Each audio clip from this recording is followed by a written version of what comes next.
Hey, my name is Chris. I go by Permaculture FX online. Our farm, the Fort FL, is finally open and ready to bring in some visitors. So we've started these days that we're calling farm immersion days for people to just come and taste and see what bioregenerative agriculture actually looks like. When I first started my permaculture journey, I had no idea what it looked like in person. I wanted to see the garden systems, the food forests, the agroforestry. I wanted to see how cattle are moving in and out of the systems. I wanted to see and hold all of the chickens, of course, all the chickens.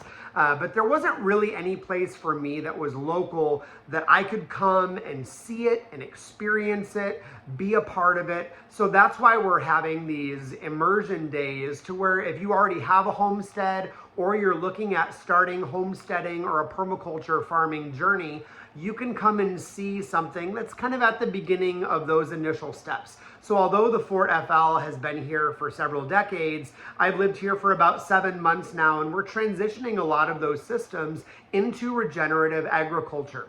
So we'd like to invite you on these farm immersion days to come and join us, not only for classes and for teachings and interesting talks, but also to experience it. Some of the jobs on the farm are a blast, so much fun, picking flowers, harvesting out of the garden, and of course we'll invite you to come and do that with us.